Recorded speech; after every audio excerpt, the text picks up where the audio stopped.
E aí pessoal, meu nome é Ezequiel Donhauser e dando continuidade então às videoaulas aqui.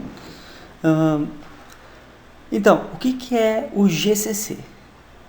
O GCC em si, o executável GCC, que no caso que eu já falei para vocês que está dentro da pasta bin, né, aqui da ferramenta, né, que no caso seria esse executável aqui, ó. Esse GCC, o que ele faz? Ele não é o compilador propriamente dito, ele não compila um código em C. O que ele é? Ele apenas invoca as ferramentas, tá? Ele é um cara que faz, digamos assim, o front-end, né, aí de pegar esses arquivos .c que estão entrando, que são o código-fonte, chamando as ferramentas adequadas para que tudo aconteça e que no caso seja prático, tudo acontece por baixo dos panos, né? Então, o GCC é a ferramenta que invoca outras ferramentas. Então, o processo, na verdade, seria o seguinte: quando digamos, nesse nosso caso aqui, ó, que a gente gerou a partir desse main.c o nosso executável.exe aqui. Vamos começar a complicar aqui um pouco a coisa agora. Ao invés de só compilar assim normal, eu vou colocar um "-v" aqui, ó. Vamos só ver o que "-v" quer dizer aqui. Se a gente ver "-v" aqui, ó, ele display programs invoke by the compiler, né? Ele vai mostrar o que ele está fazendo, né? Ele vai escrever na tela tudo o que ele está fazendo, né? Então, vamos colocar o "-v" aqui. E daí, é isso, na verdade, que aconteceu para ele pegar isso daqui e transformar nisso daqui. E se você observar aqui, é bastante coisa, né? Então, a sequência de que as coisas são feitas aqui, ó, como por exemplo, tem várias coisas da própria arquitetura, que no caso esse GCC foi projetado para compilar códigos aqui para o Windows, então ele já sabe várias coisas aqui do Windows para poder gerar códigos para essa máquina, né? Então, aqui está uma série de coisas que ele faz. Por exemplo, a sequência de compilação seria o seguinte aqui. Você mandou para o GCC dois argumentos, que seria o nome do objeto que você quer de saída, e aí você passou o arquivo .c para ele compilar. Aí a primeira coisa que ele fez ele tem que fazer o seguinte: ele vai ter que pré-processar esse arquivo, né, que seria a etapa 1, e compilar. E quem que faz isso é esse CC1. Onde é que está esse cara, né? Então, o GCC aqui não é o compilador em si, né? O compilador C mesmo, e compilar nesse caso aqui, ó, não é ele transformar aquele arquivo .c direto no executável. O que acontece é que esse CC1 ele vai gerar um assembly, né, desse arquivo main.c. Depois, uma ferramenta do bin útil chamado AS, ele vai pegar esse assembly e vai transformar num objeto, um objeto ELF. E a gente vai ver. Não se preocupe agora, por enquanto, com os nomes das coisas, que isso a gente vai ver com detalhe cada coisa, tá? Então ele transformou aquele arquivo ES, esse é o compilador C mesmo, né? Ele transforma aquele arquivo C lá em arquivo assembly, né? Então, e depois o assembly aqui ele monta isso e transforma aquele carinha S num objeto, né? A extensão aqui não importa muito, né? No caso, mais um arquivo .o, que seria um objeto, né? E esse objeto geralmente é o formato ELF, né? E depois, no final disso, ele linka isso. Eu não vou poder falar agora, por enquanto, o que é linker, porque para entender linker, a gente vai ter que dar uma olhada em alguns arquivos que a gente gerou, em alguns objetos que a gente gera aqui, né? Então, né, você que veio fazer essa videoaula e achou que não ia ver assembly, você está enganado. Vai ter que ser visto muito da assembly para entender alguns conceitos aqui, né?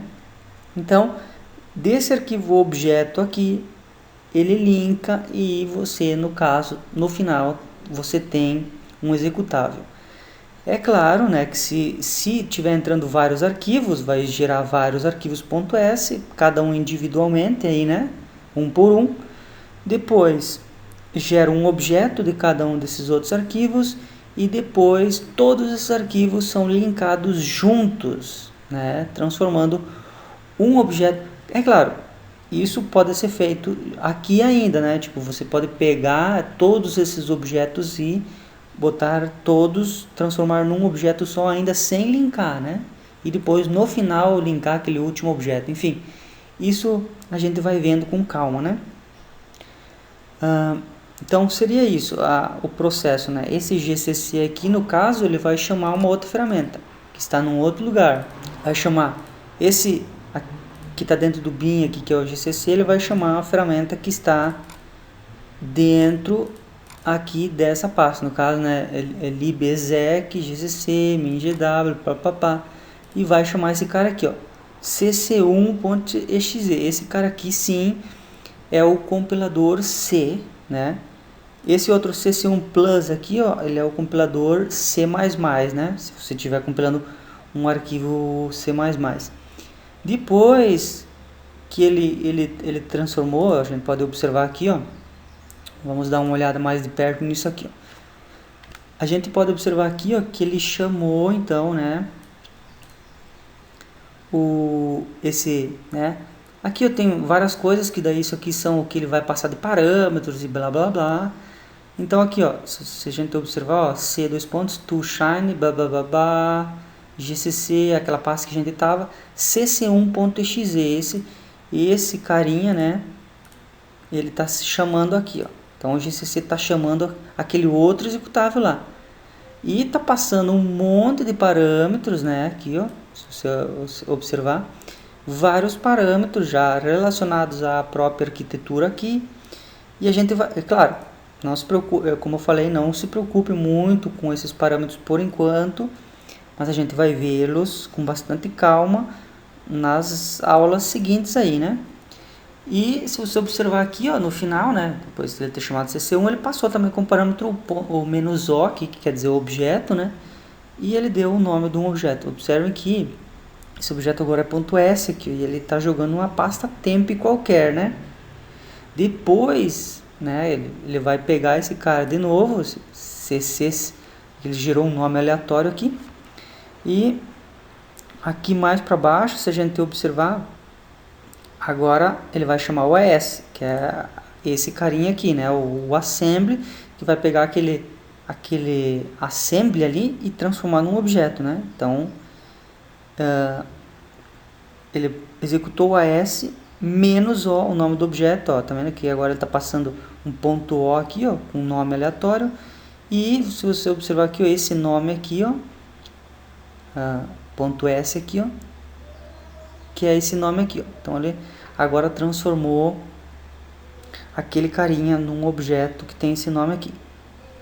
E depois de ter feito isso, ele vai chamar uma outra ferramenta, que é o collect2.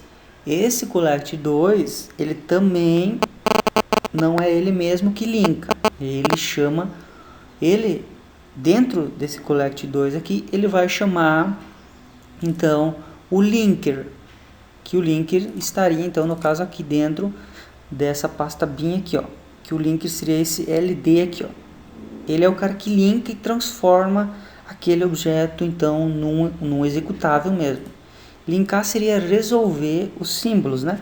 Mas isso, como isso é algo um pouco mais complicado, a gente vai ter que ver com mais calma, porque esse carinha, esse executável, ele ainda recebe mais parâmetros, ele recebe um script ainda de linker, né? Que a gente vai estudá-lo também com bastante calma, o que é um script que linka objetos elf, né? Então beleza, aí esse collect2, no caso, está recebendo um monte de parâmetro também, ó, o nome executável.exe, que é o objeto agora de saída mesmo, né? Aí agora, quando se a gente observar aqui, ó, ele está passando um monte de arquivo, ó, crt2.o, tá passando mais coisas aqui, como esse "-l", não sei o que isso aqui são nomes de bibliotecas pré-compiladas. A gente também vai ver sobre isso, a gente vai criar nossas próprias bibliotecas também. Se você observar aqui, ó, né, aquele objeto aqui, ó, cc80tncd.o, ele está dizendo aqui para ele, ó, cc, ele está linkando junto. Se vocês observarem, não é só esse carinha que se transformou naquele executável, o nosso objeto, né, que era o arquivo .c. Não, ele está linkando com mais um monte de coisa, mais um monte de biblioteca. E daí no final disso daqui, que ele chamou o LD, aí sim a gente tem esse executável.exe aqui, né? Então, vocês observem que aconteceu um monte de coisa aqui, além...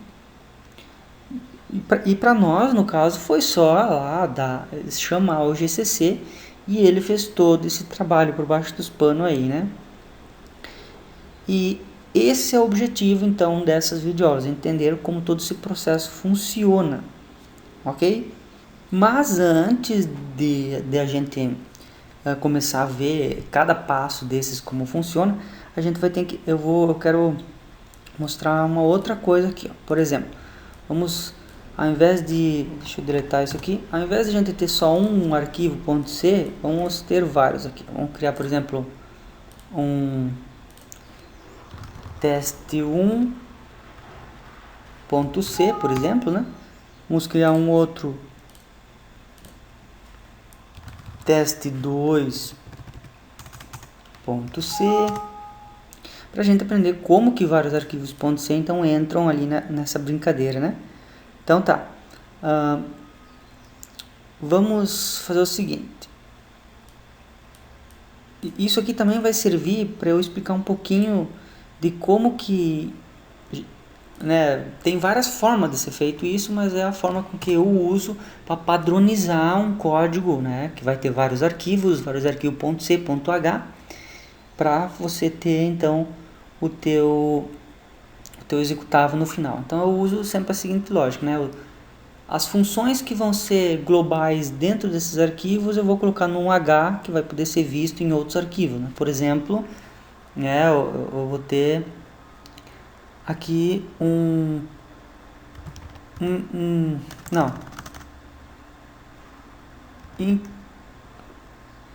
inc.h, digamos. Vamos dizer que esse é o nome desse ponto .h. Uma coisa que você tem que ter em mente é o seguinte: arquivos .h não são compilados. Então, todo o arquivo .c, sim, ele se transforma num objeto, né, que vai ser linkado lá junto com toda aquela brincadeira ali, né? Mas um arquivo .h não, ele não é um arquivo que é compilado, ele apenas... Ele seria como se fosse a ponte para você ligar dois arquivos e colocar variáveis globais e para essas coisas, né? Por isso, né, então eu vou mostrar aqui como seria a lógica que eu uso. Por exemplo, esse teste 1.c, digamos que tenha duas funções, né? Ele tem a função void função 1, por exemplo, né? Vamos deixar void tudo aqui para não ter nada demais, né? E a única coisa que esse cara vai fazer é o seguinte: ele vai fazer um printf, né? De escrito função 1, por exemplo, né? Função 1, ok? E aí é só isso que essa função vai fazer, né? Função 1, eu vou escrever assim, ó, função 1 global, né?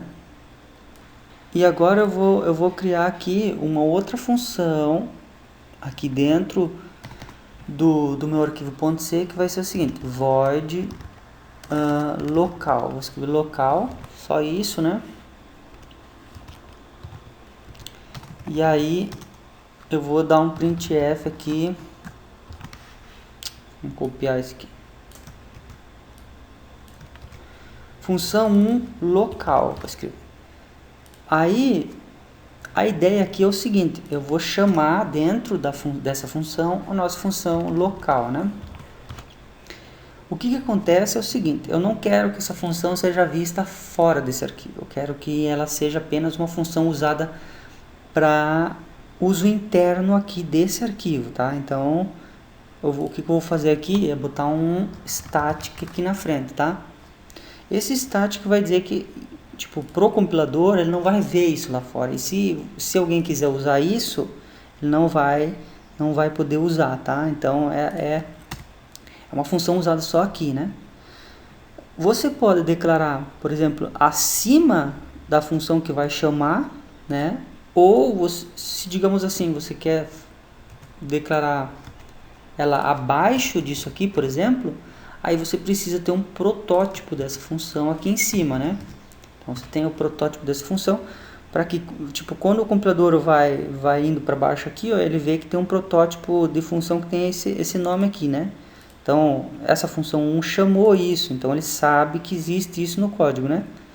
Então, porque se você chamar uma função e ela está abaixo e não tem um protótipo acima, ela não vai encontrar aquilo ali, né? Vai dar um warning e depende como que está sendo compilado um erro mesmo, né? Então tá, o que a gente precisa para dar printf é o nosso include. Então a gente continua tendo o nosso include do stdio aqui, né? Então beleza. Esse é o meu arquivo teste1, tá? E eu vou copiar isso aqui só para... E vou colar no teste2 também, só que só vou mudar esses nomes aqui, ó. Função 2 e aqui no print, né, pra gente identificar quando ele imprimir isso na tela. Esse local tem o mesmo nome aqui porque ele está estático, então não tem problema nenhum, tá? Ele vai ser visto desse jeito. Só que agora o legal disso aqui é o seguinte, assim eu uso esse padrão para tudo, né? Para todos os arquivos, se tiver mais arquivos você vai usar desse jeito mesmo.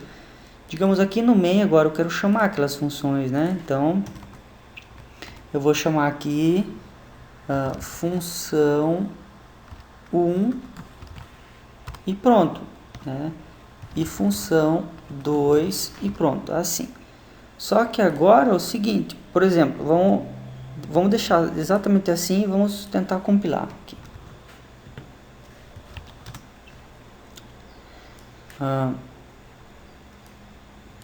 Vamos compilar isso aqui. Por exemplo, quando eu quero usar o GCC para compilar tudo direto, eu faço da seguinte forma: GCC menos o nome do objeto de novo, executável. E daí você tem que passar todos os arquivos, aqueles arquivos .c que você criou, né? Que no caso seria o main.c, o teste1.c, teste2.c. E aí ele compilou, né? Vocês viram que compilou de boa, porque ele achou essas referências aqui, porque tem todos aqueles arquivos .c. Se eu deixar um de fora aqui, por exemplo, aí ele vai dizer que, ó, ele não achou, né, um define reference to, né, função 2. Ele não achou essa função 2, onde é que está essa função 2, né? Então, é assim, ó, compilou de boa. Só que isso não é tipo a coisa certa a se fazer, porque por exemplo, deixa eu compilar agora de novo aqui e vou imprimir os warning, porque agora aqui, ó, nesse modo de compilação aqui, qualquer warning que tiver, né, qualquer coisa que não está bem certa do jeito que tem que ser, tipo, isso não é um erro, mas ele acusa como, ele não vai saber onde é que está aquela função 1, né? Porque está dentro de um outro arquivo .c, né? Então, se eu botar um menos... isso aqui quer dizer imprimir todos os warnings, né? W quer dizer warning e all ali, né? Então tudo isso junto quer dizer imprimir todos os warnings. Se eu compilar desse jeito, agora, ó, ele compilou normal, né? Só que ele imprimiu esses dois warning para mim, ó, implicit declaration of função 1 e função 2, né? É a declaração implícita. Então, o certo aqui seria, então, eu vou fazer o seguinte, eu criei esse arquivo inc.h aqui, e eu vou colocar dentro daquilo lá, isso daqui, ó, né? Então, é aquela ideia do protótipo de função, né? Eu coloquei o protótipo de função da função 1 e 2 aqui dentro, então, né? Que daí, beleza, desse jeito. Agora, eu venho aqui e incluo esse cara. Só que daí, geralmente quando você tem da pasta padrão, né? Das pastas padrão de include, você tem esse maior e menor, né, para dizer, para você saber que isso é de uma pasta padrão, ou se você tem, né, da pasta local tua aí, das pastas que você incluiu, né, aí você coloca esse include desse jeito aqui, né, então seria o inc.h, né. Então vamos tentar compilar agora para vocês verem. Compilou e ele não, né, imprimiu nenhum tipo de erro, porque dentro do inc.h eu tenho os protótipos de função daquelas funções lá, né? Mas é claro, se eu deixar um desses arquivos fora igual, ele vai dar aquele erro igual, né? Que ele não conseguiu achar a função 2. Né? Então, isso aqui é mais para seguir um padrão, tá? Para vocês. Tá, mas agora vamos executar então também esse executável aqui. Então ela imprimiu, né? Ó, teste, função 1 global, função 1 local, função 2 global, função 2 local. Aqueles printf lá, né? Então é isso. Essa é só para vocês terem uma ideia, né? Assim, de qual que é os padrão que eu uso, que se você quiser seguir. Que isso é os padrão que está escrito lá, no caso, na documentação mesmo, né? Que tem para você criar as coisas desse jeito. Então é isso. A ideia seria então que esse H aqui seria uma ponte, né, para que esse arquivo veja, né, esses arquivos aqui dentro sem dar aqueles warning e coisas do tipo, né. E outra, né, é a mesma coisa, é o seguinte, por exemplo, você pensa para que isso seria útil, né, por exemplo, aqui dentro dessa pasta include nós temos aquele stdio.h, né. Aqui dentro desse stdio tem um monte de função. Eu posso simplesmente olhar aqui e dizer, ó, não, tem um fopen aqui, então eu posso usar essa função, por exemplo, né? E todos o resto. O nosso caso do printf, né? Ele está aqui, ó, então eu sei que eu posso usar printf, porque essa função existe em algum lugar. Porque o stdio está fazendo uma ponte para esse lugar, né? Então, assim que funciona. Então seria como se fosse, depois vocês vão ver que o ponto H vai fazer mais sentido assim, quando você tiver, digamos que você tem um monte de arquivo .c que fazem parte do teu código, né? E aí você quer juntar todos esses caras e pré-compilar eles, né? Então você vai gerar um arquivo .a, que seria uma biblioteca. Vamos ver onde é que tem um exemplo de .a aqui, ó. Inclusive vamos dentro aqui de toolchain, vamos ver aqui, ó. Aqui dentro tem uma pasta chamada lib, né? E se vocês observar, tem vários arquivos que são um objeto, né? E se vocês observar aqui, ó, temos .a, né? Esses .a seria o quê? Seriam vários objetos já pré-compilados, né? Dentro de um arquivo só. Esse é o resumo de uma biblioteca pré-compilada. São vários objetos desses, né? No caso seria, nesse caso, digamos que a gente queira criar uma biblioteca desse nosso teste 1 e teste 2. A gente queira chamar de minha biblioteca. Então, iria ter o que nós teria que gerar é um arquivo .a, que lá dentro ia ter esse teste1.o, que seria o objeto desse arquivo, o teste2.o, objeto desse arquivo, dentro daquele arquivo .a, né? E isso a gente vai fazer, mas um pouco mais lá para frente, quando a gente estiver falando de bibliotecas, né? E a gente vai criar a nossa própria biblioteca e tudo mais, né? Então, acho que por agora é isso e até a próxima videoaula.